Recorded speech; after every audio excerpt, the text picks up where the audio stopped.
What has happened since we last left you 2 days ago? Well, the Prince of Darkness has gone to the netherworld. The Honey Badger has retired, and my iTunes has started playing Christmas music. What in the holy hell is going on? Maybe Eric Asher or Gabe Henderson has answers. I have no idea. But let's find out next on the Dattitude podcast. If you're looking for the latest scoop and in-depth interviews on the Saints, the NFL, the Pelicans, LSU, along with the best bets of the week, then lucky you. Along with high-powered, in-the-know guests who cover our teams, Jim Derry brings plenty of Dattitude. And he'll always tell you the way it is, or at least the way he thinks it is.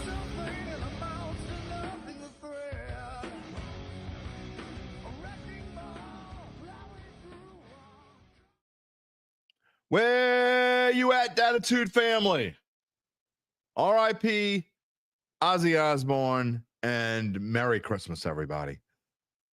What the hell are you talking about, Derry? Well, I'm saying that this is Dattitude, and we don't know what the hell's going to happen. Dattitude, episode number 393, presented by Evangeline Securities for a Wednesday, July the 23rd, 2025. I am your host, if you're new to the show, Jim Derry. I'm the one with my name on it. 35 years on the New Orleans sports media scene, and thank you so much for being a part of the Dat family. If you are new, you know what is special? You know what's different about this show? You talk, we talk back. That is what is special about this show. Most shows don't do that, especially on a live stream, but that's what we're doing here today. You can be a part of today's episode and every episode by typing in your comments, no matter where you're watching, no matter how you're watching. We are live every Monday, Wednesday, and Friday at 11 a.m. Central Time. And if you watch it after the fact, or you listen on any of the major podcast platforms, and you don't know how to get in touch with me, well, it's easy. Find me on X at Jim Derry Jr. or via email, jderry@theadvocate.com. I respond to just about every email, unless you're a numbnuts. And if you put a comment on YouTube after the fact, same deal. And even then, even if you're a numbnuts, I probably will respond, albeit maybe sarcastically if you're just a dumbass. All right. What is going on today's show? If you are watching live, you can see it on the screen. We've actually got, I had so much to talk about today. I got 4 topics up here, and I could have put like 10. And if you're listening after the fact and you don't know what the hell I'm talking about, well, there's a screen. It has coming up on it, and it's got some items underneath. Honey Badger calls it quits. That is obviously the lead of the show, and we'll get to some comments in just a little bit. Gotta say I was surprised by that one. Yeah. I thought he would retire, but I didn't think it would be this year. I thought it would be maybe after this year. He's not going to be the last. By this time next year, there are going to be other major Saints names that have retired, and we'll just get to them one by one. This one's the Honey Badger. The weird thing about it is he went through all the pre-camp stuff. He went through the off-season stuff. Actually ran into him about 3 weeks ago. No inkling whatsoever that Honey Badger was going to retire, Tyrann Mathieu. And, maybe he just decided it's too hot. I got plenty of money. I don't feel like doing this again. You know what? I'm just going to call it quits. I can't blame him. We'll get into that in a little bit. Saints are already trying to scurry. I think they must have got a heads up because they knew it was coming. They're already trying to sign, may have already done so. The last I saw, they had not happened yet, but I know they're working on it. Sounds like it's close to happening, if not already. Signing Julian Blackmon, who formerly of the Indianapolis Colts, 10 interceptions in his 5-year career, I believe. Veteran, come in. Obviously, would probably start right away and be a big factor for the Saints. The NFC South odds, they have changed ever so slightly since we last saw you on Monday. The Saints odds, spoiler alert, have not changed. So we'll talk about that. And then thoughts on Tulane football and LSU football. Eric Asher is on today's show. New Orleans sports radio icon, got his own show. I'm on there every Monday at 4:35 p.m. inside New Orleans on the Ticket 106.7. He is kind of come on the show and talk about all these things. Again, we're going to talk about LSU and their SEC odds. Are they underrated? And is Tulane, they are, where do they stand Power 5? We like to throw in odds. We've been talking about them already this morning. Where do they fit? Power 5 teams odds to make the college football playoffs. Where does Tulane stand? I'll give you a hint. And the odds makers like them about the same amount as they like LSU. Just saying. Well, maybe not quite that much. But anyway, we'll talk about how does Jake Retzlaff, the new quarterback for Tulane, does he change anything? Does he make Tulane a better play now? And then Wednesdays with Gabe Henderson, he's coming on. I think he's going to talk about his thoughts about the Honey Badger. LSU alum. I think was probably there around the, well, you weren't there at the same time as Honey. But no, he's older than you. All right, man. Well, you know. All right, whatever. You know, stuff happens. That's what's on today's show. We're going to get up to that. I got an announcement for you. A surprise. Before we get, again, we'll get some comments in a minute. I got a couple things to tell you. We have booked show number 400. That is coming up scheduled for August the 8th, which is a Friday, 2 weeks from Friday. We have booked show number 400. It's a very special guest. I am very excited about this one. He has never been on this show before. And I've never really tried because I didn't want to aggravate him, honestly. But I am excited to tell you now that scheduled for show number 400, 2 weeks from Friday, is none other than the former voice of the New Orleans Saints, Jim Henderson. Pigs have flown, baby. Pigs have flown, and Jim Henderson is coming on Dattitude 2 weeks from Friday for episode number 400. Looking forward to that. I don't know who's coming on Friday, but also next Wednesday. I know not all of you, in fact, a lot of you don't give a rat's patoot about high school sports, but sometimes, you know, I don't care what y'all think, what y'all want. Sometimes I'm just going to do what I want, you know? We have a very special guest next Wednesday. Robin Fambro of The Advocate. If you don't know who she is, you should really go take a look. She is and I'm not just saying this because she works for The Advocate. I've said this since I started doing this gig a long time ago. She is the GOAT of high school sports writers. And she is retiring on August the 1st. On August the 1st. I don't know what I drank this morning. I swear there's just water in the cup. I did have my coffee. I did drink my Cuban coffee this morning. Yeah, Robin Fambro is going to tell us about some of the special things that have happened throughout her 40-year career. Wow. And I want to show some pictures when she comes on. The LHSA, Louisiana High School Athletic Association, gave her something that they don't give anyone. They gave her a state championship trophy, except it said congratulations. It was presented by Kim Mulkey and the people over at the LHSA. Man, she deserves it. She is, and I'm not just saying this, the GOAT when it comes to sports writers, prep sports writers, not just in Louisiana. I think she's the GOAT anywhere. Best I've ever seen. She's coming on the show next Wednesday. All right, what else we got before we get to some comments here? R.I.P. Ozzy. My sister texted me yesterday. Did any of you cry real tears? Look, I don't know that I can't say that I've never. I'm sure I have. But do you cry real tears for someone you don't know? Someone you've never met? Or maybe even someone you've only met once or twice? I mean, do you cry? Hey, some people, I guess, do. My sister was crying real tears when Ozzy was coming home yesterday. Mama, he's coming home. Yeah, there'll be a lot of musical puns here. But R.I.P. Ozzy Osbourne. He had just went on tour. Well, I don't want to say tour. He just had a farewell. I think it was in Birmingham, England. He was with Black Sabbath, and my brother-in-law, Phil Anselmo, was on the early part of that ticket. There were a bunch of, I think there were like 6 or 7 bands there. I want to say, well, besides Pantera, there was, I think Motley Crue was there playing for, who else was there? The other big time band. That's just not my scene. I looked at the pictures. There's a picture of him with Ozzy, but they had to wheel Ozzy out there. Apparently, I think maybe the people that were with him weren't shocked that he passed on, but I think maybe they were surprised that he passed on yesterday. That it was assumed because he just did this concert. It was like 3 weeks ago. Might even be less than 3. It might have been in July. Might have been around July the 4th. Yeah, because it was right after Phil's birthday on June 30th. They went over there like a few days later. So it was right around July 4th. So 3 weeks ago, he was doing a concert. He was singing at a concert, and He's gone. So anyway, R.I.P. Ozzy Osbourne. And what's this deal with the Christmas music? I don't know what's going on, but my Apple Music decided yesterday it was going to start playing Christmas music, just interspersing Christmas songs in there on my radio station, whatever. And I got to be honest, with the heat index, and I had some jokers making fun of us because we were crying about the heat the other day, Monday. But I'm kind of digging I didn't turn it off. Is that bad? Gabe says, yeah. If my wife were in the car, she'd have turned the radio off. She wouldn't just hit next. She would have turned the radio off just in case there was a chance of more. My wife cannot stand Christmas music anytime before Thanksgiving and after. And I'm talking about like December 25th at 6 p.m. The Christmas music must stop. It cannot start before Thanksgiving, and it must stop by Christmas night at 6 p.m. That's how strict she is with Christmas music.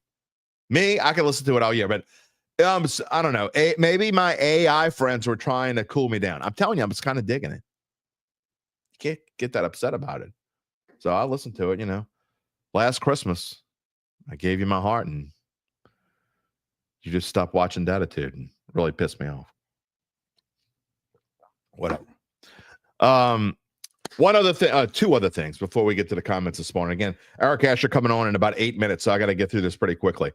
Did you see this last night? Major League Baseball. This is my kind of cool moment of the year so far. Rich Hill, who is as old as dirt. He's way older than Gabe, and he's closer to my age than Gabe's age. Okay. That's not a joke. Rich Hill was born March 11th, 1980. I was in the 7th grade when he was born in 1980. That's how long ago he was born. Okay. March 11th, 1980. And Rich Hill pitched for his tied a record, 14th major league team last night, pitching for the Kansas City Royals, losing to my Chicago Cubs. Oddly enough, the first team that Rich Hill ever played for was the Chicago Cubs.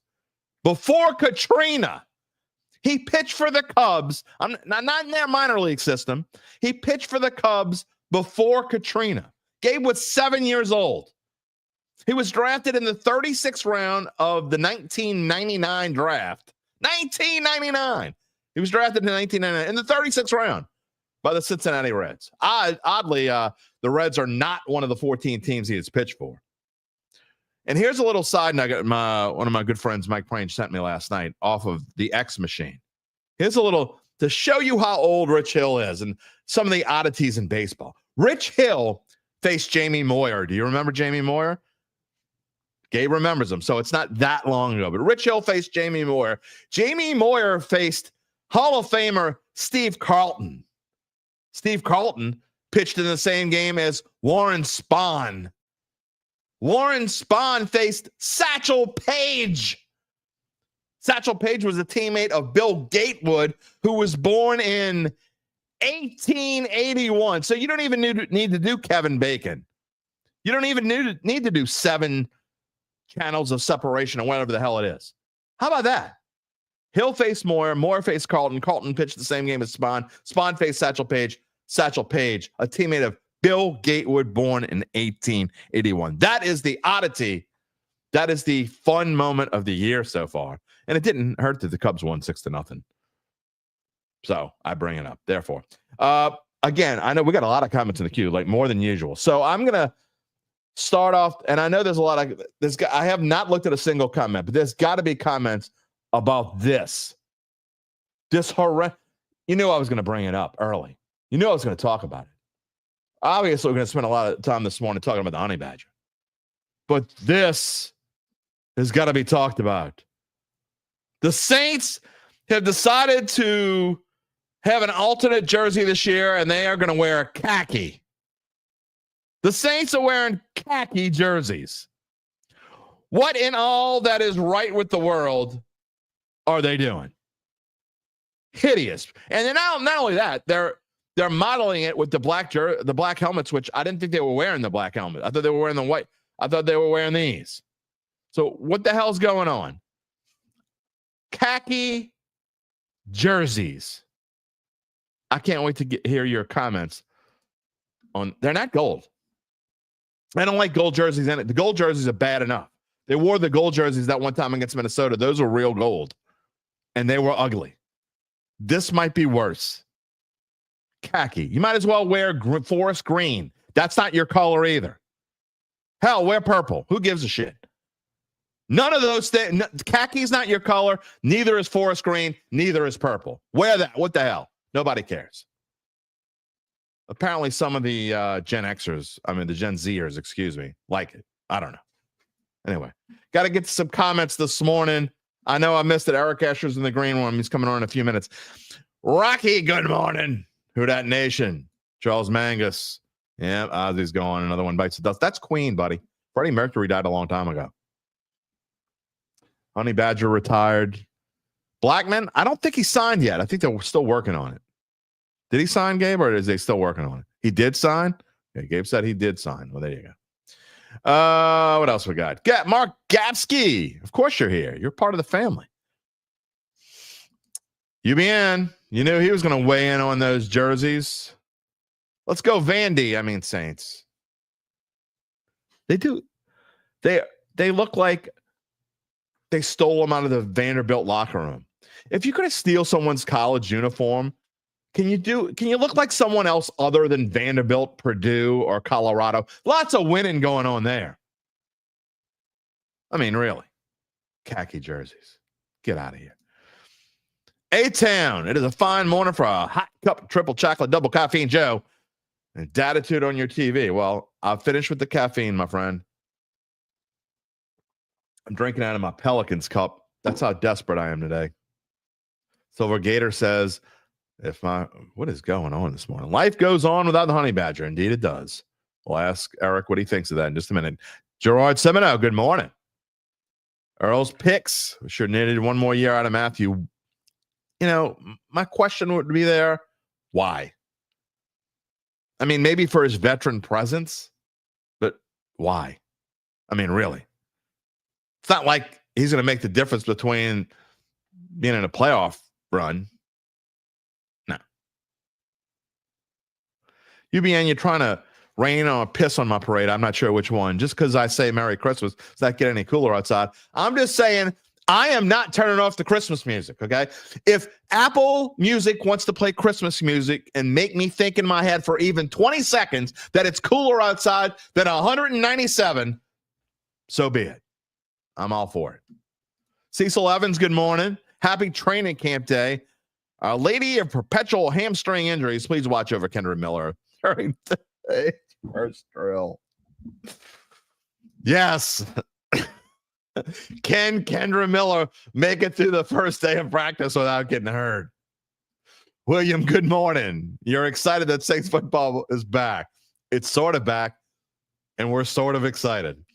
Lance Dobard, who dat, baby? A-Town's giving a shout out to Evangeline Securities. Oh, Lordy, I'm glad you reminded me. Sorry, Nick and Ron, I didn't forget you. I'm just kidding. David Hash, the honey badger. I'm telling you, that's what I said. He walked outside of his house yesterday and he said, the hell with this crap. I'm too old for this shit. I'm not doing this. I'm leaving. I'm out of here. I don't need the money. And this team sucks and I'm going home. He might not even got to his car.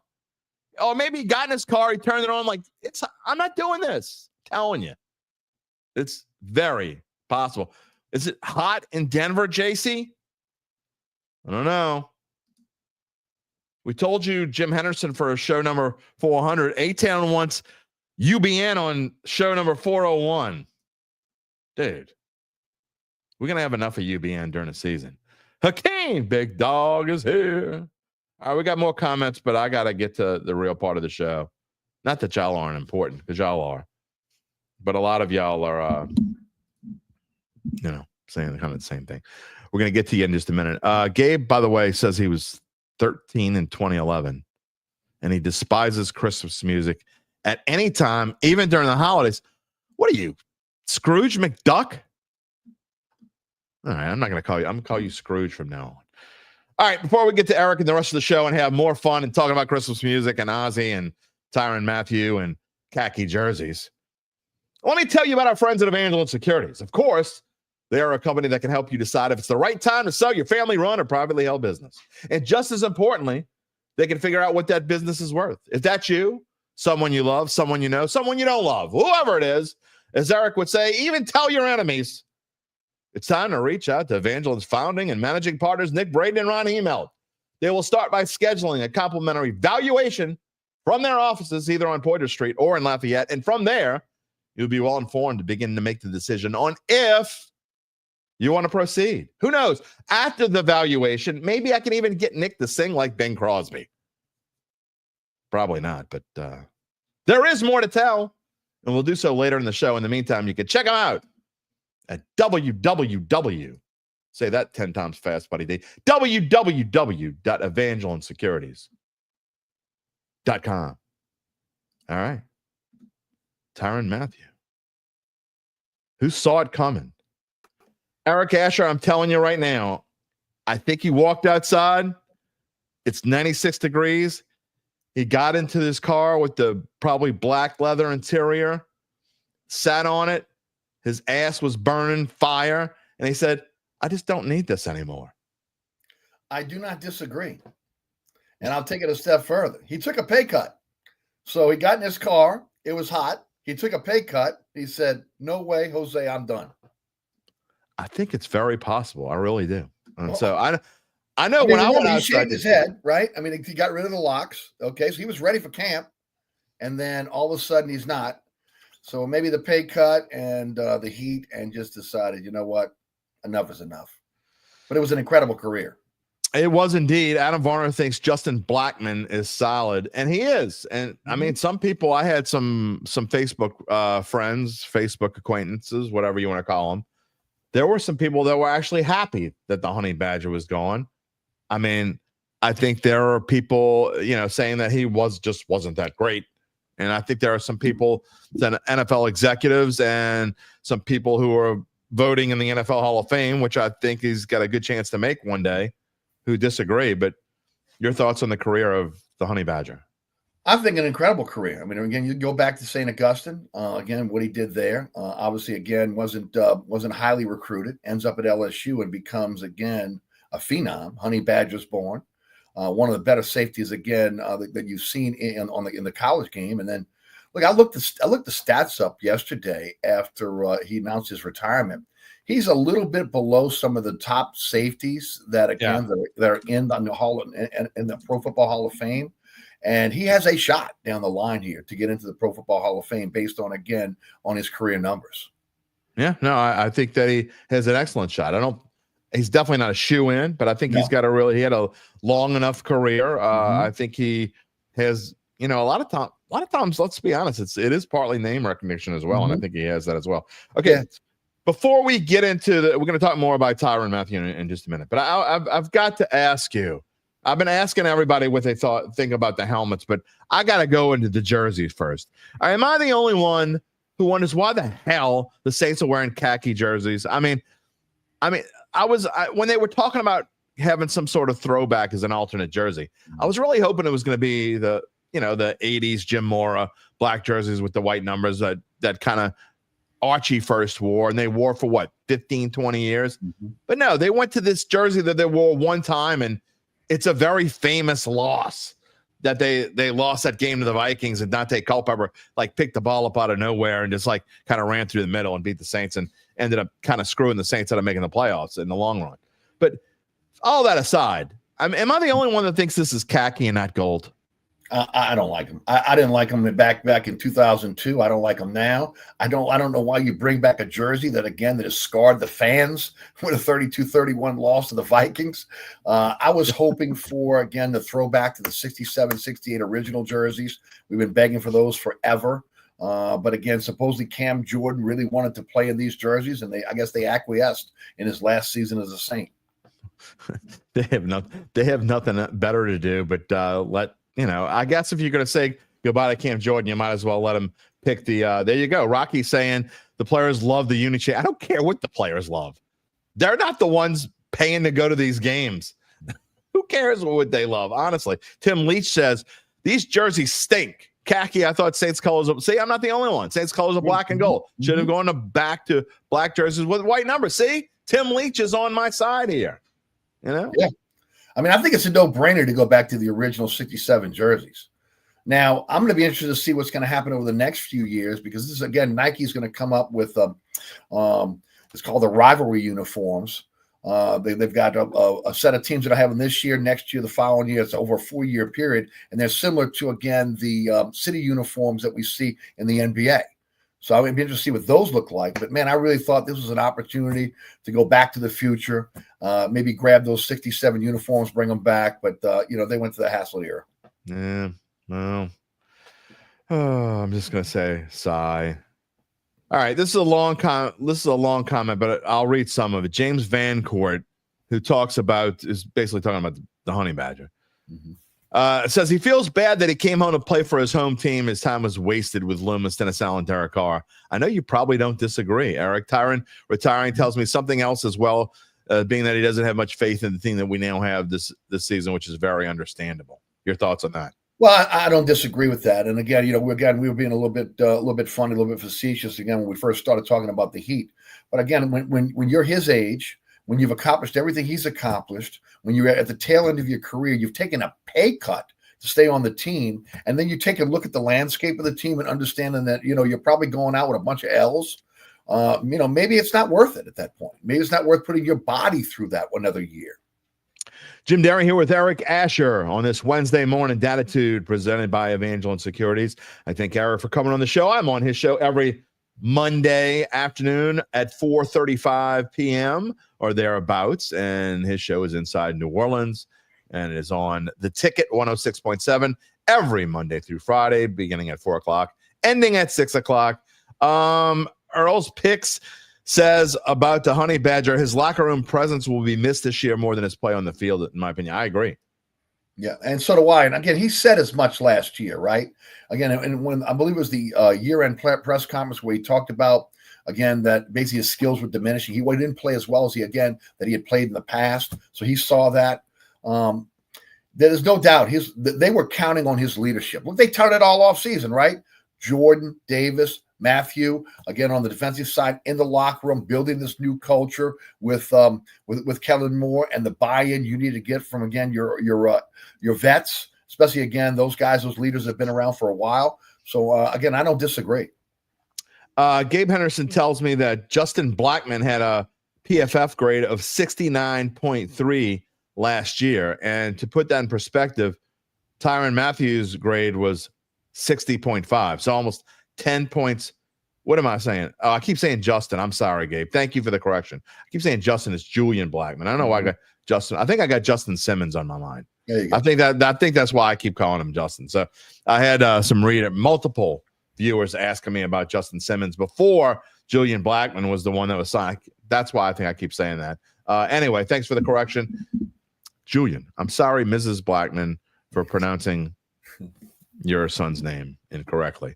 The jersey, Adam Varner said the jerseys of poo, we look like Vandy. Yeah, I guess so. They look like Vandy's. Sure, they do.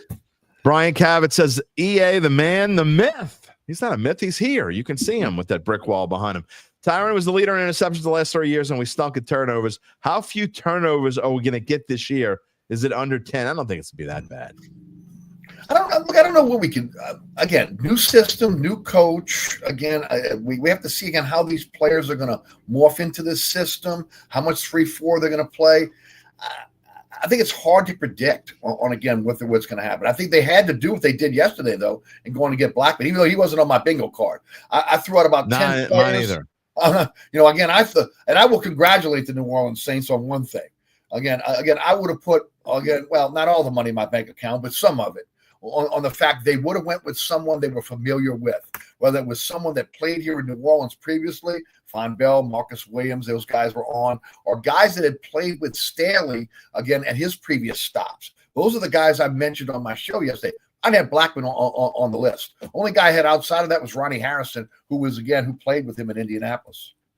And really, Eric, other than Simmons, this might have been the best safety on the market right now. Right. No, agreed. And Simmons was on that list as well. because they had contact with him last year and thought they were going to get him before Atlanta grabbed him. Look, Right. I don't think it's a bad pickup. From what I understand, again, and again, I don't know what the terms are. Last night I was reading it was 1 year, $4 million. That they needed a stopgap at safety. He's a veteran. What are you going to do? Start Sanker? Howden? Give me a break. Yeah. Okay. Yeah. They had no choice. They had to do this. So again, hopefully, again, he can come in, get acclimated pretty quickly to the defense, and they can have some semblance of, again, having professionals back there with Reed and Blackmon now going forward. Now, the question is, again, he's been injured, right? Achilles tendon injuries, shoulder injuries. One of the reasons why he's still on the market. Can he stay healthy in the den of injuries over there on Poydras? Well, I mean, he's had 10 interceptions over the past, I think, 3 to 4 seasons. So, I mean, that's nothing wrong with that. Definitely a ball hawk. Yeah. And a pretty good tackler in the box as well. A-Town says, just like we said, Honey Badger got in his hot card, said, I'm too old for this stuff. And he's going back to his cool house. And I'm saying, I can't blame him if that, you wonder why. And I think it's the weird part of this, Eric, is that he went through all the offseason stuff. He was there for, mini camps, and he showed up for just about everything, and he was there for it all. So, I mean, it's kind of, when do you think he made it? I mean, we might not know. I mean, maybe he'll tell us. I don't know. But, I mean, how do you make this decision other than it's kind of like, you decide, I just don't want to go to camp? Well, Loomis said, and even more said yesterday, they got a couple days notice. Yeah, so that was obvious. And that means, again, if they say a couple days, maybe it was right after minicamp. Maybe they came to him and said, look, I'm done. That's it, and give them some time to be able to go out there and try to find a player. But they were able pretty quickly turn to Blackmon yesterday, and so that, again, they would be available for camp today. So, I'm not sure when it happened, but again, it could have happened somewhere. Could happen yesterday. Could happen again right after minicamp, where he just decided, enough is enough. And again, I do agree with again the previous comments that were made about having to deal with, again, another season of losing. The guy has been a winner everywhere he's been, and again, you don't want to go out again as a loser. Right. There's no doubt about it. Look, yep, David, I know Julian Blackmon. I pronounce his name wrong, and I got to be honest. There's a good chance. I mean, as you get older, David, I don't know how old you are, but as you get older, that's one of the things you start doing more often than anything. Besides the fact of your waking up in the morning is hard enough, but you start messing up people's names. That's how you know you're getting older. The first thing that happens is you start messing up names. So. It happens. And it's going to happen. Adam Varner says, I wonder if the team will play motivated or not. Do they see writing on the wall, or do they have a faith in a young quarterback and a new coach? You and I have talked about, I think, the fact that what is the most important thing for this team? And I don't think the final record in the grand scheme of things matters. I mean, I don't think either you or I or anyone that is sane or reasonable expects this team to have a winning record to make the playoffs. What is most important is that this team is in rebuilding mode, and that they take the next step, and that they improve from week 1 to week 18. And if they do that, this season's a success. I agree. Again, I think anybody that's now looking at, again, the number of wins and going to base the season's success on the number of wins, I think you're missing the point here, because this is a rebuilding team.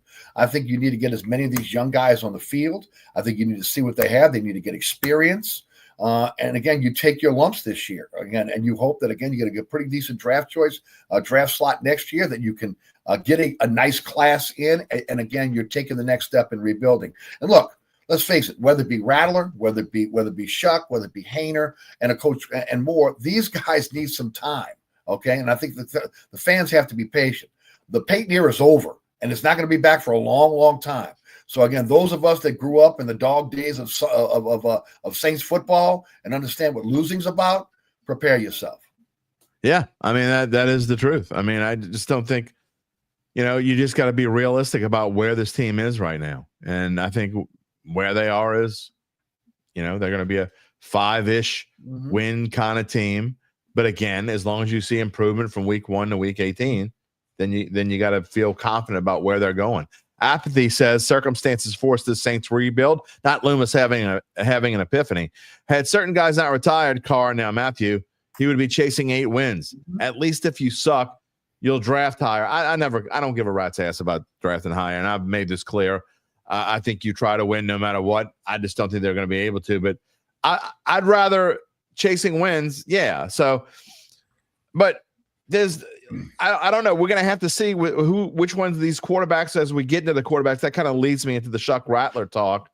I think you and I both believe it's going to be Shuck, but you've got to see what you have there. And I think both of these guys, both Shuck and Rattler, are going to see plenty of playing time.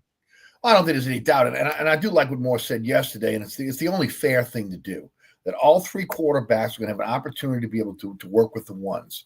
And those guys will be in a rotation from today all the way until the Chargers game. And then he's going to wheel it down after the Chargers game. So Haener, Rattler, again, Shuck will all have an opportunity to be able to perform against the ones and see if they, again, how they can compete. And look, he's looking to see, again, if they're going to get better day to day, week to week, and how they're going to be able to deal with, again, the pressure of the NFL. And hopefully they will be able to do it. But, we'll see. Again, I've talked about it. We've talked about it, Jim. I think Rattler has a little bit of an edge because he's played in NFL games before. Yeah. Again, but that will evaporate soon. As they get deeper and deeper into camp, get into some preseason games. I mean, I tell you what, a real loss not having the ability to have joint practice this year with another team, because I think those are phenomenal in terms of, again, really finding out what you have on your roster. But again, I think it is what it is, and I think it'll be a work in progress on a day-to-day basis on, again, how these quarterbacks perform. Yeah, not only that, I mean, you'd love to get away and get somewhere where it's a little bit cooler, even if it's for a few days. Yeah, I love going to California. I do, and I would not have a problem with doing it every year. Doesn't have to necessarily be California. Get to a cooler climate. Have to camp in New Orleans. Have to camp elsewhere. Well, just practice inside. Just that's why you got that practice facility. Just do it inside. Well, I mean, look, it's already look at the practices. I mean, the 7-on-7s we saw in mini camp, OTAs, again, very light work. The first two practices, an hour and 20 minutes. That's unheard of here in New Orleans. Yeah, exactly. But that's the way to go. Like Juan Kincaid was talking about it last night. I was watching their show, and they were talking about how basically Kellen Moore has cut the practice time in camp down by half to compared to what Dennis Allen and Sean Payton were doing. And I definitely think that's the way to go, especially early. I mean, you can ramp it up later on if you think you need to, but you can't be practicing 2.5 hours. Remember the old days when they had two a days? And then we give you water? Yeah, exactly. We'll go back to Bear Bryant. No water for you. Yeah. No, remember Hattiesburg? Exactly. Again, you can talk about all the Morris camps where those are legendary. So yes, no, I think times have changed. And look, there's a serious issue with both the Pelicans and the Saints in terms of keeping their players healthy, and they have not been able to figure it out. So if, again, you're telling me you're going to go with practices that are a little bit lighter, that may, again, keep this team healthy throughout the season, I'm willing to try anything. We never did get to the training staff show that I wanted to get to this offseason, but it's coming. It's coming, and there's something to be said for that. I'm celebrating today the 0-10 Pelican Summer League. Well, I told you on your show, what me and Derek Queen and Mr. Fears have in common, right? That would be?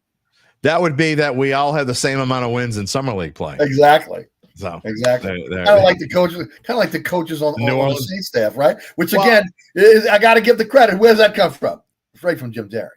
Yeah. Well, I used to say that all the time. I used to use that line about Vegas Vince Gibson. What Vegas Vince Gibson and I had in common. We both had the same amount of wins as an Arena Football League coach. The only difference is he actually coached a full season of Arena Football League, and I didn't. So. But that's a whole different story. That's way back when people don't even remember the New Orleans. They remember the New Orleans Voodoo. They probably don't remember the New Orleans Night. New Orleans Night, right? Probably don't remember that. Although if you watch one of the Fox 8 shows at one time, they had a New Orleans Night helmet displayed. They did. Yes, which again has got to be a collector's item. All right, I got to call Garland. I got to find out how he got that. I got to get one of those. We're going to jump around a little bit this morning because we're going to end our segment here with LSU and Tulane, but it's a couple more Saints things here this morning. Eric Asher here in the Dattitude podcast, brought to you by Evangeline Securities on this Wednesday morning. We thank Eric for joining us. Black Preacher Man says, to be honest, talking about the Honey Badger, his courage skills were getting suspect, and he realized maybe that's true. Maybe that one of the biggest complaints that some fans that maybe were not upset that he was gone were the fact that his tackling skills had diminished. Let's just put it that way. I don't know if if courage is an issue, but again, I will say he has lost a step. There was no doubt about that. And again, look, he said as much last year. And you got to give a guy credit that's been again at the top of his game. Again, been one of the better players in every league that he's played in his career. To realize, hey, my skills are diminishing. I'm not the same player. And then walking away, and I can't say on top, but walking away is still again a guy. Look, he probably could have played another year. Again, some guys they do it just for the money, right? Right. Obviously, again, Tyrann didn't do that. But look, I don't think anybody in this town, anybody in this state, would have anything bad to say about Tyrann Mathieu and his career. Just an incredible career, one of the best to ever come out of New Orleans. This is what I talk about when I tell people, and they don't want to hear it when I talk about Alvin Kamara and he's getting age 30 and things are going to change real fast. Well, I think they changed real fast for Tyrann Mathieu. He's 32 years old. Okay. He was 31 last year. I mean, even with my Shaw math, I know 32 minus 1 is 31. See how quick I did that? The thing is, once you hit that number, it's not the same anymore. Players don't play in the mid-30s anymore unless they're, quarterbacks, or sometimes you get an offensive lineman that can do it. But it's not the same. Football, the athletic prowess among these players in today's game is just different, and they are more fragile, and they just cannot keep playing on and on like they used to, Eric. And that's why, people don't hate when I say this, but, Alvin Kamara is in his last year or two because things, when they go down, it's going to hit him like a ton of bricks. He's going to be Alvin Kamara, and then he's not. And I don't just mean him. I mean, there's a lot of players that I think that these fans ought to really enjoy watching this year. Forget about the record because they're not going to see him much longer. Well, again, skills start to diminish, right? You see that. But also, again, as we all know as we get older, recovery time is long. Exactly. Okay, and especially in the NFL now where you're playing games on a Thursday night, again, you're having to turn back around again on short weeks. It gets much more difficult for, again, the older players to be able to come back and play at a high level. So, again, that also plays into it for guys that are over 30.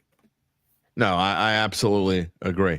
Another comment, A-Town wants to know what's going on with Asante Samuel Jr. up front with the Saints. I just don't think, Eric, that he's the kind of guy who's going to want to come here. I know, there's all these landing spots talk and all that stuff, but we talked about it on your show, and I've talked about it here. I just don't think the Saints are going to get some of these guys unless no one else wants them because, I mean, even though the Saints have money, they're either going to have to really overpay for a couple of these guys that don't have that much money, or it's going to have to be no one else wants these guys. And Asante Samuel, he's going to go wherever he wants. I just can't imagine it's going to be with the Saints.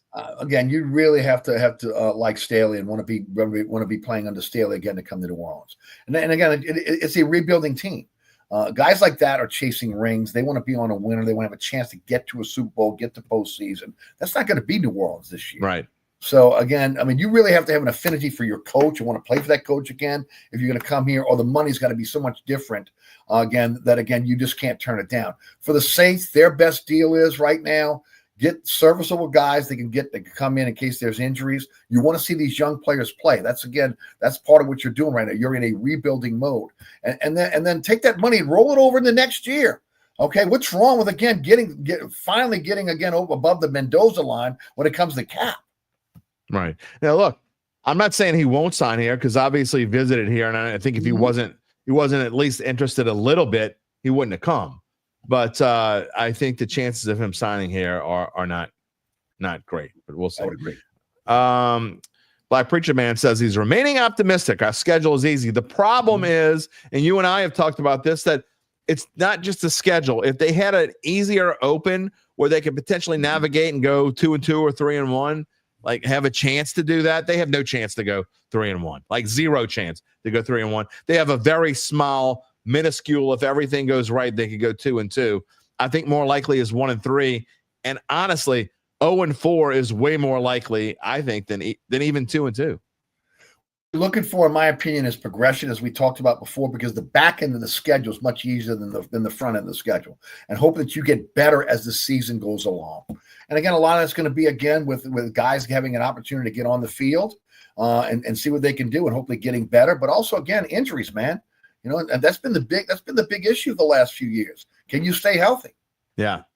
And UBN says Taysom Hill is going to retire next. And look, we've talked about this, and I had Jeff Duncan on Monday's show, and he swears that Taysom is going to make a comeback. He's going to start almost surely on the PUP list, which means that he won't be ready to come back at the earliest until mid-October.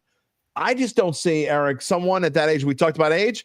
I know Taysom Hill is Superman, but he's 35 years old and coming off of the horrendous major knee injuries that he's had. I just don't know that he's going to come back. Why come back? I know he's going to try. He's going to try. I mean, look, again, you mentioned 35.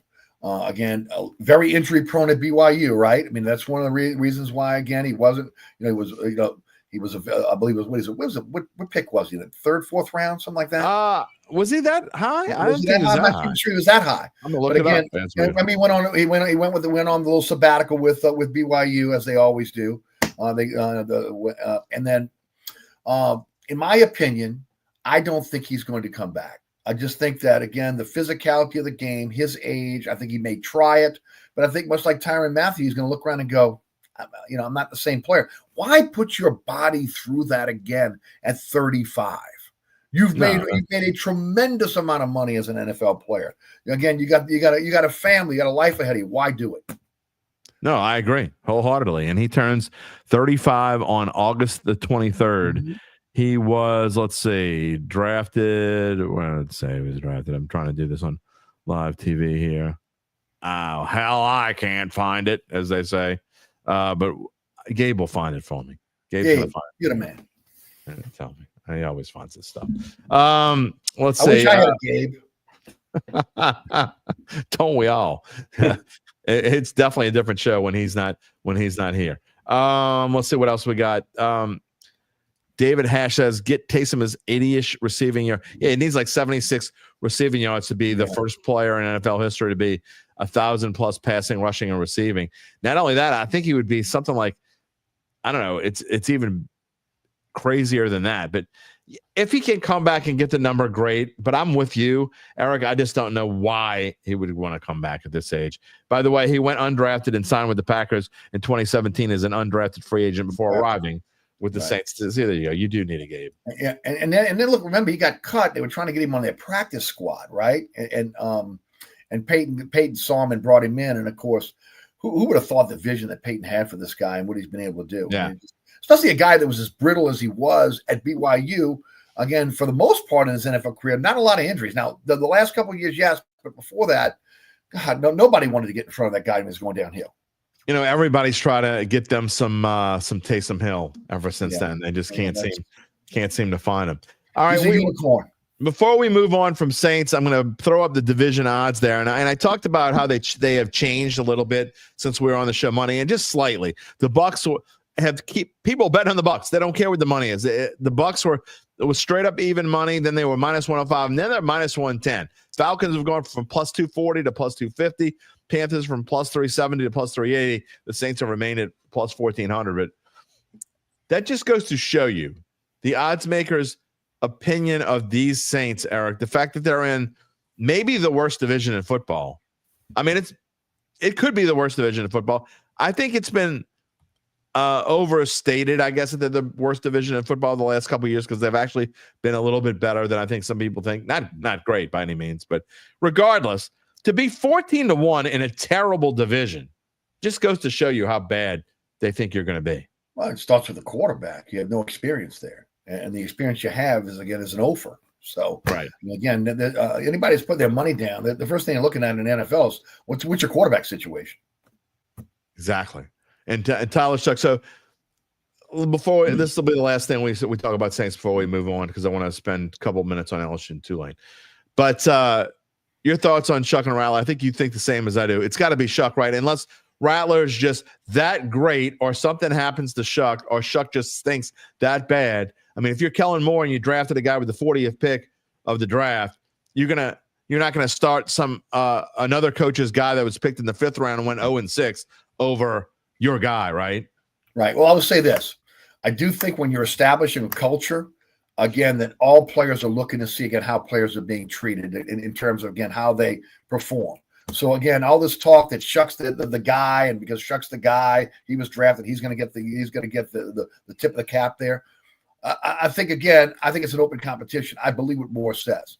So again, Rattle has a little experience, and I think that we'll find out throughout training camp and in the preseason games. I think are going to be huge this time around. I agree. Again, which guy has the ability to be able to play again consistently in the NFL, and I do think that again, no matter who starts game one, that doesn't necessarily mean that's going to be the guy that's going to be the starter for the season. Okay. I mean, again, it could be Rattler for the first 4 games, simply because he has the experience. And again, they could go 0-4, and again by game 5 or 6, we could see Shuck in there and see what he can do. So I think it will be a work in progress. But again, at the end of the day, I mean, look, the unknown at the quarterback position is one of the biggest reasons why there are not a lot of believers in Vegas and the New Orleans Saints. Yeah, and if you look, I was looking somewhere the other day. I can't remember where I saw this, but there were odds on who was going to be the starting quarterback for 5 teams that had question marks, or 5 or 6 teams or whatever it was. And the Saints, it was for Shuck, it was something like minus 400. So I mean, it's overwhelming odds that Tyler Shuck is going to be the starting quarterback. I just don't see. Again, you're not going to start a Spencer Rattler, again, a guy who is not your guy. Mm-hmm. Spencer Rattler would have to overwhelmingly win the job, not just it's what and what, or maybe if Rattler's just even like a little bit ahead in anybody's mind, he's not going to. I just don't think he's going to do that. So I know the preacher man says Kellen's going to keep an open mind. I think we're going to know. I think you have to, though. I mean, again, you're trying to win your team over, a set of culture, set a standard, and so again, the best players have to play. And if the players start to see that, okay, that the best players are not playing, then how can you really establish that culture and get the buy-in? Yeah, you also it's critical for Kellen Moore again as he starts here. Remember, that culture had eroded under Dennis Allen. It absolutely eroded. I mean, even guys like Mathieu and Davis and Jordan couldn't keep that team together. Okay, so it eroded. So they're really starting from scratch here. Yeah, 4-year guaranteed contract, and even though it's a little bit, we said it's pocket change in the world of the NFL. They didn't give him a 4-year guaranteed contract because they think he's going to be the backup to Spencer Rattler. But he could be. Let's look at a scenario where the Saints, where the Saints end up. He plays this year, and the Saints have an opportunity to get a top quarterback next year in the draft. Tyler Shuck could be the backup for this team down the line here. We have no idea. Oh, I think there's a decent possibility that it could happen that way. I got to be honest, and I've said this before. I don't think either one of these guys. I hope I'm wrong, because I don't want the Saints to have to go through this again next year. I think it's Shuck or we're in the same boat next year. And I think there's an excellent chance that even if Shuck does start, I still think the Saints are probably going to be in the same boat next year. If the Saints are in the top 5 next year, and, you got to think quarterback. And the quarterbacks are the top of the board, you would be foolish unless Shuck just shows that he's a future All-Pro. Agreed. Not to take another flyer on a quarterback. Absolutely agree. And I don't want to be the team, and I've said this before on my radio show, on the TV show, and even on this program. I don't want the Saints to be the team that's chasing quarterbacks for the next decade, because that is the recipe for losing. Right? Yeah, I mean, you got to find one. If you don't have one, you got to find one.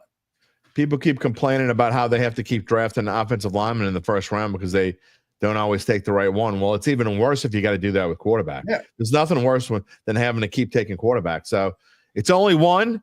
So let's hope I'm wrong about Shuck, and that this 26-year-old rookie can come in here and be what his team needs. But man, we'll see. And the good thing is they're not spending that much, only $11 million over 4 years. If it doesn't work out, they can move on. That's backup money.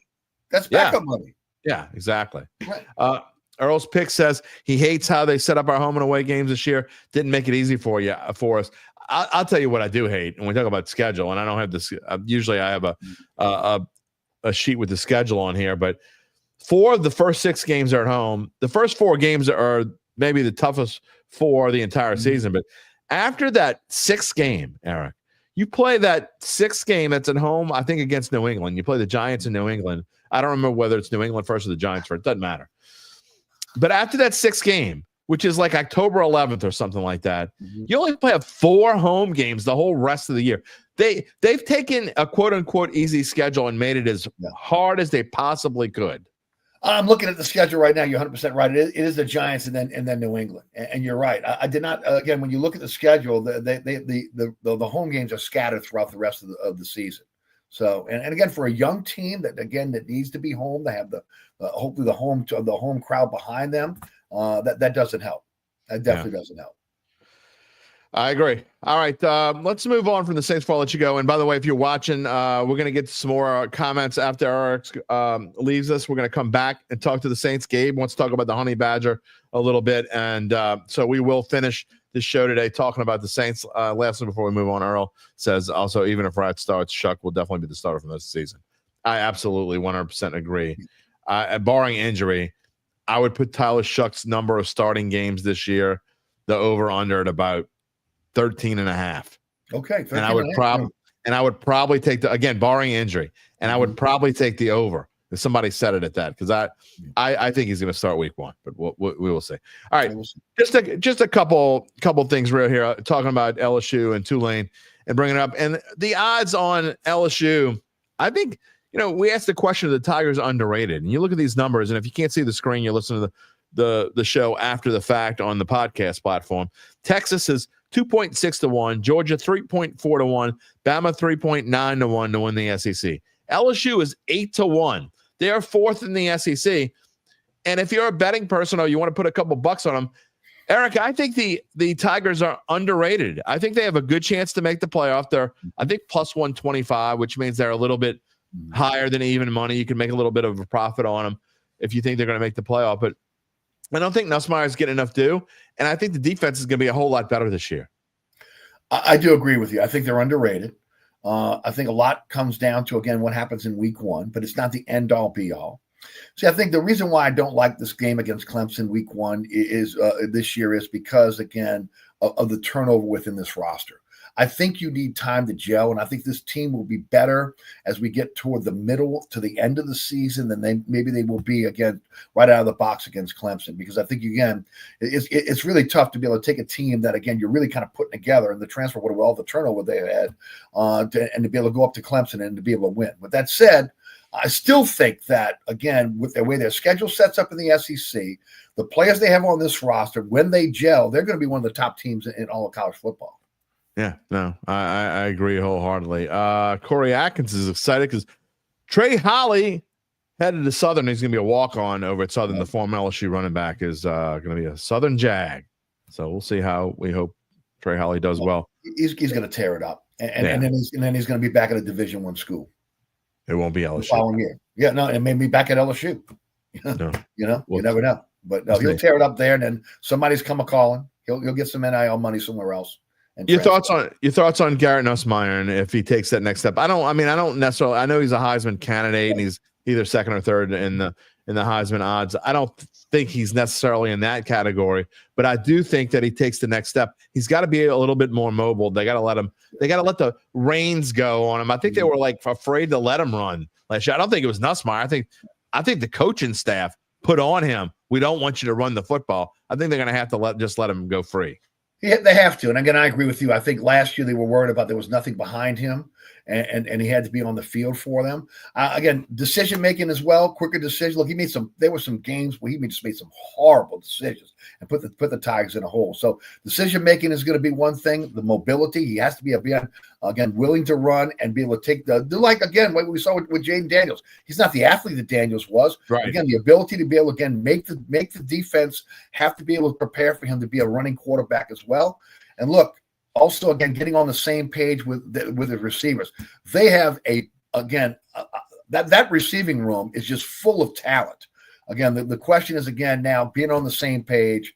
I really like his chances to win the Heisman this year. If he can stay healthy. How hot is the heat on Brian Kelly? Oh, very hot. Very hot.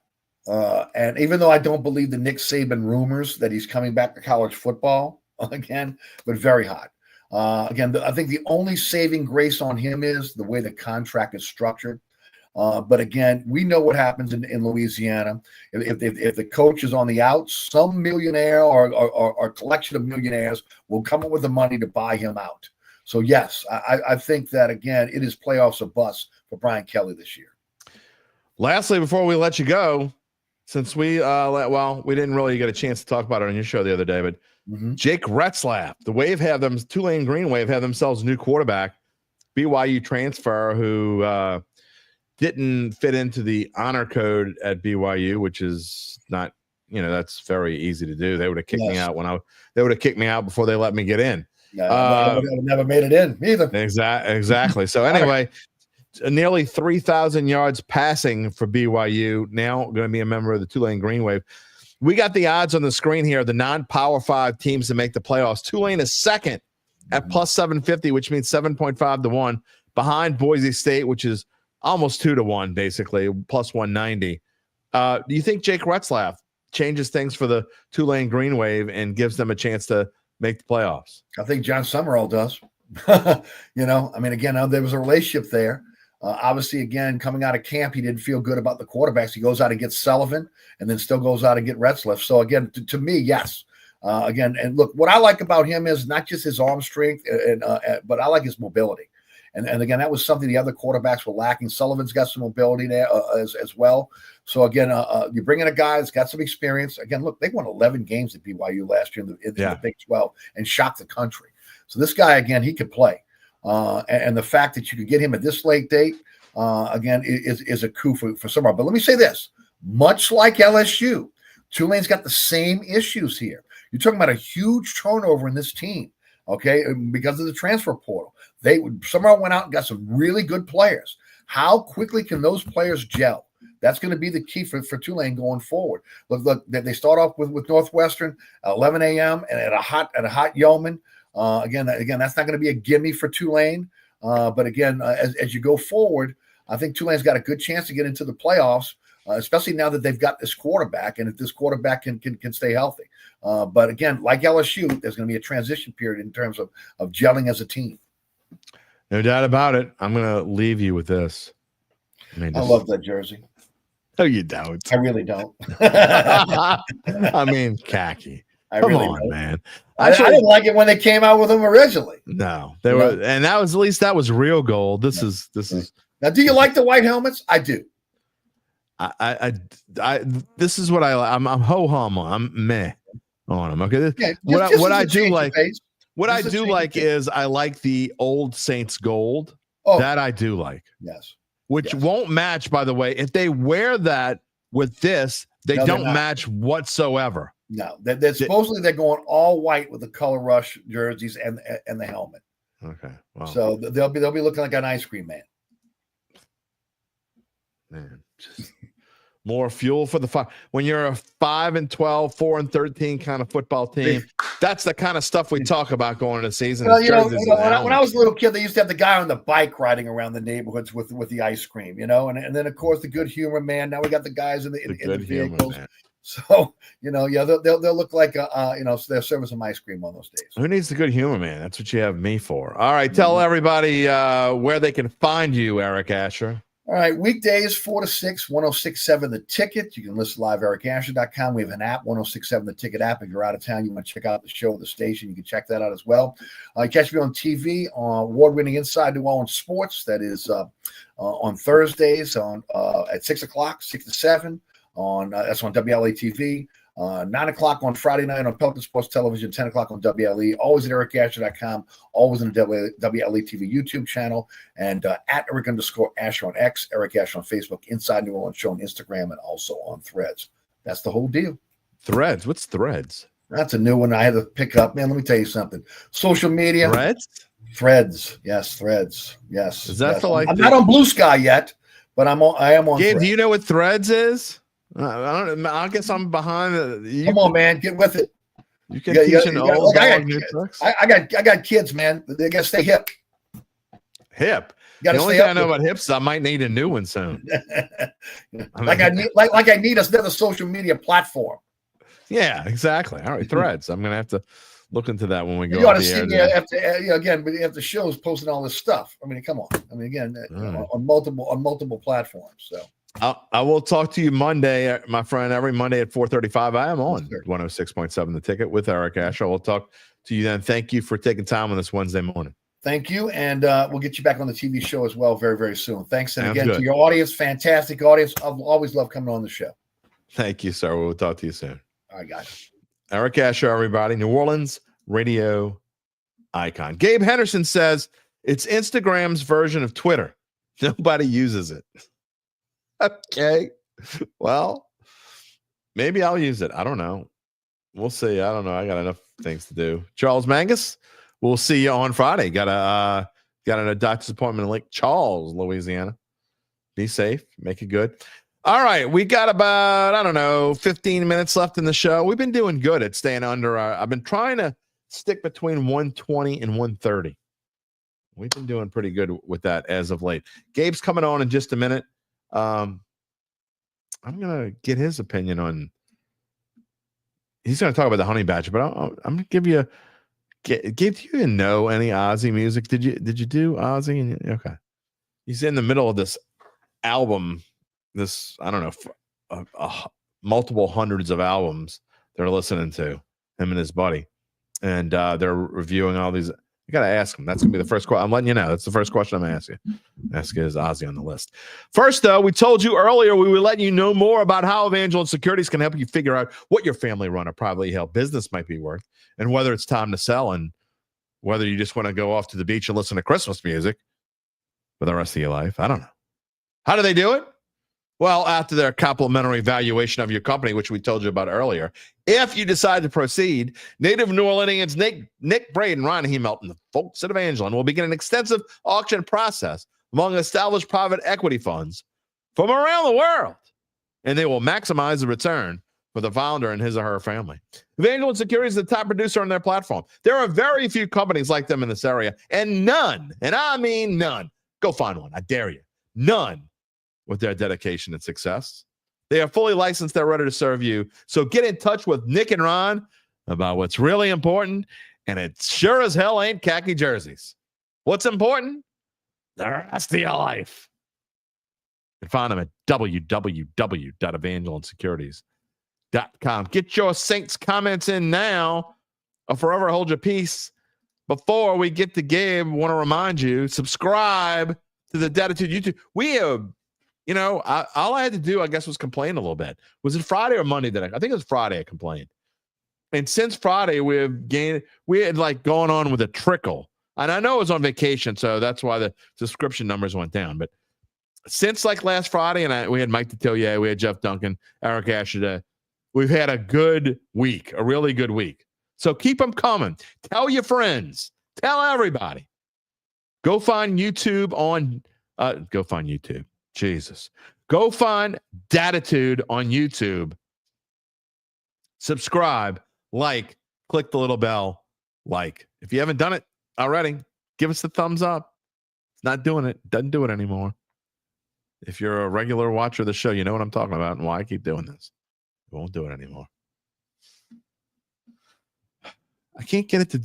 It won't do it anymore, Dave. It used to to have the thumbs up out of nowhere, you wouldn't think about it, and then it does it. And anyway, subscribe and like. Next show coming up Friday, July 25th at 11 a.m., which happens to be my baby sister's birthday. I won't tell you how old she is. At 11 a.m., Gabe will be here. I don't know who else will be here.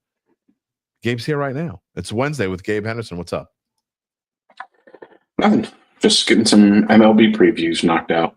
Sportsbookreview.com. Check him out. David Bordelon. He's got his thumbs up. Not that, just that thumbs up, David. You got to click it on the thing. Just click the thumbs up. Yeah, for some reason it works better when you do this, or I don't know. Maybe so. What's up? What's up, David? All right. First, I'll tell you, first question. Have you reviewed an Ozzy or a Black Sabbath album? We haven't gotten to them yet, but there are 3 Black Sabbath albums on the list, and I have listened to Black Sabbath before. So okay. Well, see, times. I love that you have cultured yourself with music and going back. You're probably listening to more music than I listen to. And I'm way worse with the newer stuff. We've had this discussion before. I tried. I just can't. It's just not my thing. I've tried. So anything that's after 2010, there's very few things after 2010 that I listen to. But anyway, there's some great music after 2010. There really is. I just can't. I just really, for the most part, I can't get into it. Elijah Gray says he thought Julian Blackmon. Thank you for the correction on Julian, by the way. is a solid pickup. Thought the Colts had him wrapped up. So, I'm glad you took him from the Colts. Yeah, I bet you are, you Houston Texans fan. But just but before I ask you about Honey Badger, I don't know what does you being mean? He wants to know if you're hitchhiking. What does that mean? No idea. Okay, you need to expand on that, Mr. Nick. All right, your thoughts. Actually, hold on. I'm gonna want to get to Earl's comment real quick. He said War Pigs. I actually disagree. I think if you want to go with the popular songs, oh, that's funny. I think if you want to go with his popular songs, I mean, it's got to be Paranoid, right? But my favorite song by Black Sabbath is probably Heaven and Hell, personally. Yeah, I was never a huge Black Sabbath fan. That's not my thing. I was never a huge fan, but I still have my preferences. Well, I appreciate that you're cultured enough to listen. All right, your thoughts on the Honey Badger, and obviously, it affects the Saints, and I agree. I don't remember who said it earlier, but I think it affects the Saints in the way of his veteran leadership and presence. And I can tell you this from being from working the home games the past few years, when the Saints had a tough loss or whatever, and you know who they would throw out there more times than not, besides the quarterback. You're always going to put the quarterback out there. But for the press conferences, the Honey Badger. You're going to throw out, sometimes you get Cam Jordan, sometimes you get Demario Davis. But for the most part, if you had a tough loss, more times than not, Tyrann Mathieu was going to go out there, and he was the calm voice. He was the voice of reason. And he's so much different than this fired up player who was at LSU. I just love the way his career had gone from like this, outwardly the Honey Badger takes whatever he wants, and kind of like, attitude to just the veteran presence in the locker room. And I really think more than anything, that's what the Saints are going to miss. Is it weird to say, your train of thought there made me think of this. Is it weird to say that Tyrann Mathieu getting kicked off the LSU football team might have been the best thing that ever happened to his career? You know what? I never thought about it like that, but absolutely. Absolutely. Just now. But I mean, you really saw, and this isn't to say he was an immature player at LSU. You just said, like you mentioned, you saw a shift in maturity. He became this pro in the NFL. And he was always a leader on the field at LSU, but he was both a leader on and off the field everywhere he went in the NFL. Well, Gabe, that's why I did the title slide today like this. Mm-hmm. It's, this is the Saints vet with the captain on his jersey, him at LSU, him at St. Aug. And I didn't even realize, and one thing when he gets old, I mean, when you get old, every day goes by even faster. I know it goes by fast for you, but it's like incredibly fast. That picture from him at St. Augustine was from 2009, which seems like yesterday. Yep. And that's when he was playing at St. Aug. So just goes to show, just even in his appearance, how much he has just matured, I guess, and turned into the wily vet. And, I don't know. I've always loved the dude. And I'm going to miss him. For sure. Yeah. And not just with the Saints, I'm going to miss him in football.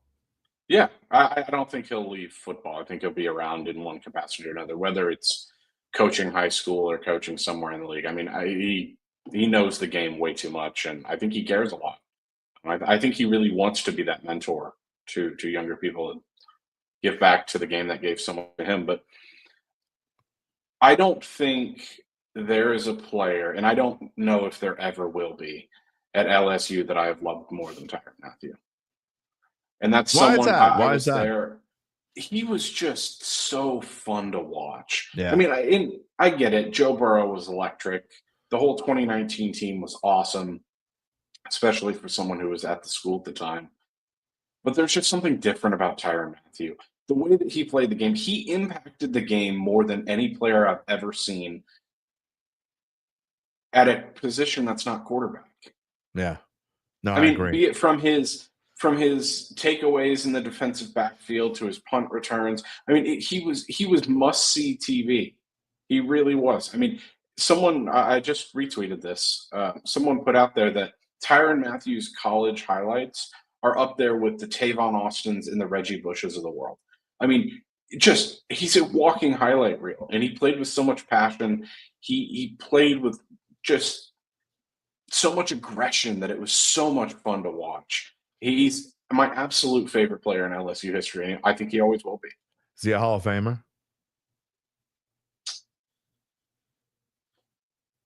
He should be. I think he should be. I think it's 50-50. I do too. I think he's on that fringe. He was never the best safety in the game. Right. But he was always one of the best. I think the way that he was toward the media and the way that he championed the game of football, I think that could push him over the edge, and I think he could get in. But I really do. I think he deserves to get in. Yeah, I mean, he's not going to be a first ballot Hall of Famer, but No. I do think he is going to get in at some point. Nick said he was at the SEC championship game versus Georgia, and those punt returns were awesome. Yeah. They really were. I mean, there's just so many things you remember about him. All right, Gabe Henderson, what you got going on at sportsbookreview.com? A lot of MLB previews. Okay. A lot of MLB previews. We're in the dog days of summer, so it's just a lot of MLB gamers. We're ramping up for football season, though. Very excited. Going to start NFL and college football content. Yeah. You and I are going to find out a way soon. I don't know exactly how we're going to do it, but we're going to start digging into NFL previews and predictions next week. It won't start next week, but I think that first week of August we're gonna start diving into NFL previews. And the way I'm going to do my over/under predictions, I'm going to do them via the short. So I will have them on shorts, and then what I'll do maybe is have them here on the show, and you can tell me whether you agree with my predictions or not agree with my predictions. We'll have fun with it. Sure. Like Preacher Man bringing up. Yep. What other freshman in college got invited to the Heisman show and finished third? Doesn't happen often. I don't think people realize, and I know we have an older audience, but if there's any younger fans here of LSU, I don't think you can overstate how good the defensive backfield was in 2011. I agree. With Eric Reed, Patrick Peterson, Tyrann Mathieu, as well as a bunch of other future NFL players. I mean, they were special. That team, the 9-6 game in Alabama will always be one of my favorite games to watch. Oh, boy. It was ugly as hell. Jordan Jefferson. My God, that defense was good. Sure was. Yeah, just think about that game and how things could have been different, and they could have had another national championship, but could have, would have, should have had another. Let's not forget that Oklahoma State should have been in that title game. Oh boy, we're not gonna. Yeah, could have, would have. It should have been. It should have been. We're not gonna start the whole bashing Alabama. I was talking about this with some friends the other day. The mental gymnastics that Alabama fans do every year to say that their team deserves a spot is insane. They could be 6-6, and they'd say that exactly. They lost 21-0 to a 7-5 Oklahoma team last year, and thought that they deserved to be in the playoff. Like, would the playoff be better with 12 SEC teams? Probably, yeah. But there's not 12 SEC teams that have the body of work over an entire season to get in. Hey, maybe the Saints, Alabama just automatically saying every year, "Oh, playoff would be better with us." Maybe the Saints with those Vanderbilt jerseys, maybe they can get in the SEC in 2026. You think they'd let the Saints in? I think they'd win the SEC. I don't know, man. No, come on.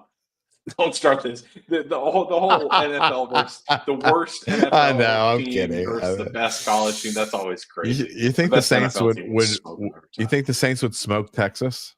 Yes. Are you kidding me? An NFL defense against Arch Manning, who started 3 games in his career. Sorry, Arch. Mississippi State wasn't good last year. We're going to give you a step up, and we're going to give you. You think Chase Young could get around some of those? I think Chase Young would decapitate Arch Manning. And I don't think that much of Chase Young. So that might tell you everything you need to know. Wow, yeah, I mean, those debates are always silly. How can you think much of Chase Young when he's wearing this? Ridiculous. That might be the worst uniform in the league. It's honestly bad, man. It's really horrendous. bad. I texted you yesterday as soon as I saw it. I was like, "This is bad." I mean, it just looks terrible. It looks lazy. Well, again, you know what this is, and it is what someone had mentioned earlier. Mm-hmm. The fact that this is what Cam Jordan wanted, so they're just going to give Cam Jordan what he wants, and it's bad. If they're going to do this crap, if they're going to wear the gold, at least wear the old gold, and that wouldn't look good either, but it would look better than this. I hate how we have two or three different shades of gold in the uniform, and I think honestly that would look even worse with the white helmet. Yeah. David says he likes the white helmet. Doesn't really like the quote I gold like the jersey. white helmets. I think the It's white okay. helmet looks really good. I don't hate the white helmet. It's okay. You know what? When they wear it with the all whites, I may actually like it. So I think that'll look pretty good. And UBN, before we let you go, says college team versus NFL team debate is still the dumbest debate in sports. Phil Mariani says looks like Jaguars crappy uniform. Which one? They got tons of crappy uniforms. No, remember the one that they had where they tried to fade that dual color helmet. Awful. Oh yeah, that was awful. Earl's picks. It's not even good. Yeah, it's freaking brown. I'm telling you, it's khaki. It's khaki. Yeah, it's bad. I mean, I don't understand. All right, maybe we need to have a show. This is UVM brings up a good point. We need to have a show where we just have the dumbest debates in sports and we just give our takes. Our top 10 dumb debates in sports. I know what one of mine would be, and you would like tell me, get out of here. You would be all over me for it. The debate of Jordan versus LeBron. It's a dumb debate, but we stand on different sides of the aisle. Yeah. All right. Well, we should do that. We should come up with the top 10 dumb debates. The top 10 dumbest sports debates. I think that could. Yeah. He says, UBN says, you say dumb, he's there for that show. All right. Well, man, I see some dumb hypotheticals all the time. And there's some really fun ones, but the sports ones are just a different level. All right, maybe we'll do that. Maybe we'll have a special Thursday show just to have fun with it. All right, I will see you on Friday when I don't know who our guest is as of now, but we'll have fun with it either way. Yep, sounds good. See you then. See you then. Gabe Henderson, everyone. Yeah, man, I'm sorry. I just can't get over it. I just can't get over it. Again, I don't want to harp. Yeah, I do. I'm going to say I don't want to harp. Preacher Man says, isn't the Saints' official color is black and satin? It's black and khaki. It's obviously black and khaki. Look, and you know the sad thing is the black number with the white outline on there, I think looks good. I don't know. I just think they could have done so. They could have gone back to those black jerseys with the white numbers and the gold outline on the white number. UBN says it looks like they spilled Thanksgiving gravy on it. You know, what do we think that John Madden would think about those jerseys? Gabe says, what are you wearing, Cam from New Orleans? Khakis? Not Jake from State Farm. Cam from New Orleans. Last chance to get your Saints comments end of the day. It could be about the uniforms. It could be about Dave. It could be about Chuck. It could be about Riley. I don't care what it is. Brian Cavett, gold jersey is the dumbest idea ever. You know, and y'all aren't going to believe this, especially if you aren't on social media and you're a little bit older. There's a gold jersey cult out there. They're not hard to find. And if you're listening to the show, yeah, I'm probably talking about you. You know who you are. There is a gold jersey. There have been people screaming for the gold jerseys for years. Okay. First of all, even if you just want gold jerseys because they're different. Okay. But again, do you remember what happened the last time they wore those stupid gold jerseys? One of the most throwaway losses in the last, 25 years of this franchise. This stinking piss me off franchise. Go back and look it up. I will tell you the date. And I've told you why I know the date. I don't need to look it up. December the 15th, 2002 was the day that they wore those damn gold jerseys. Again, I tell you why I know those numbers, that date. It was the day after my first wedding. So, yes, maybe I am sore for multiple reasons, but they just needed to win one of those last 3 games to go to the playoffs. And one of those games was against the Cincinnati Bengals. I think went 2-14 that year. And one of them was a win against the Saints in the second to last game, the penultimate game of the year. But before that, on December the 15th, 2002, they wore these ugly-ass, stupid gold jerseys. And at least then they were like really gold. These are khakis, okay? And they lost to the Minnesota Vikings when Dante Culpepper just picked up a fumbled snap and ran it through a hole the size of the Mississippi River. Gabe Henderson says, I will say as an advertising major, what's gold is new. Would have been a great tagline if the jersey was gold. Worst beatdown in history. Ryan Cabot says, I don't know if it's the worst beatdown in history. Bad, though.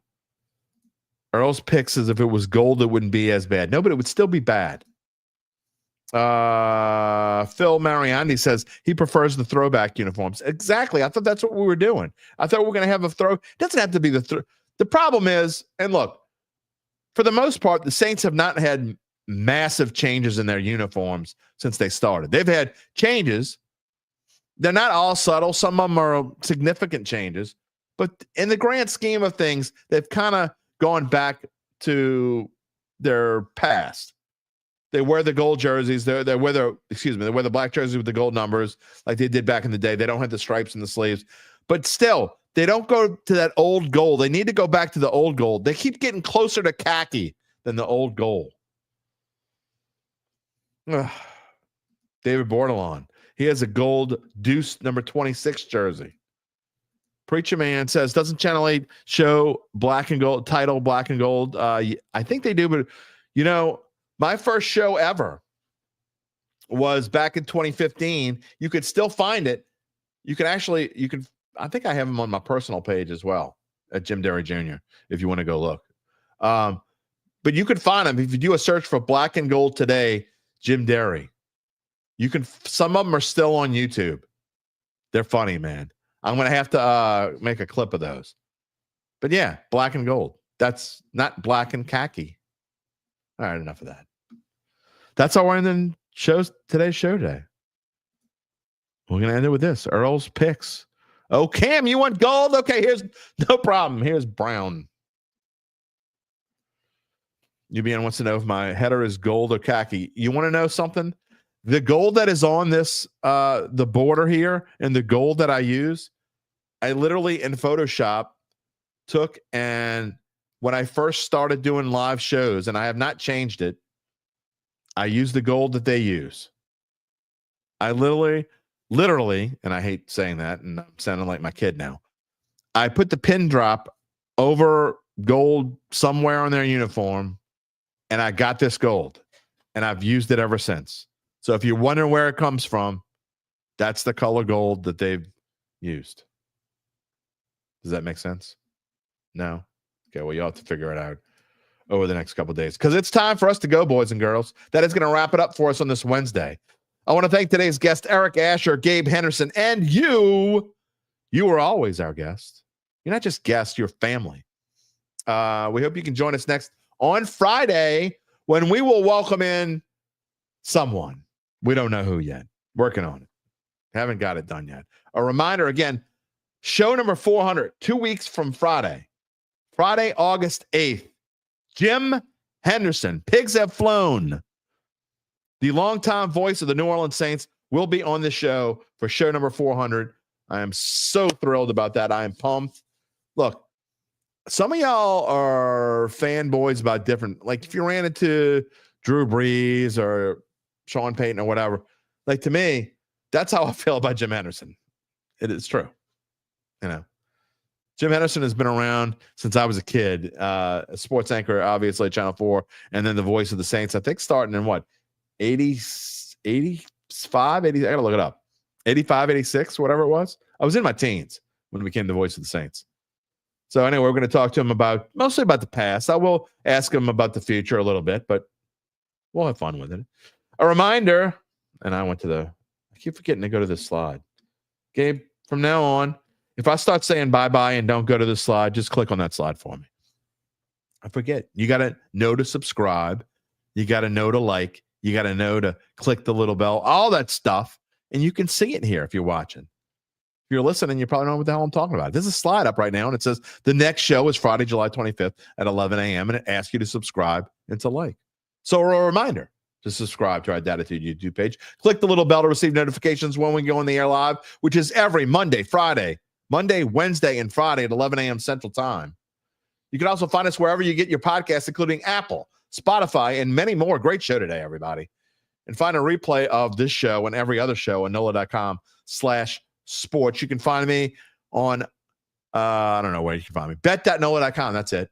You can find our Saints insiders on NOLA.com/sports/Saints. You can find Gabe on sportsbookreview.com. And you can find us back here again on Friday. We hope you have a great rest of your week. Stay inside, man. It is some kind of hot. Yeah, I'm still bitching about it. I don't care. It's hot. It's going to be rainy on Friday, but we'll see you then anyway. We miss you already. Take it easy, my friends.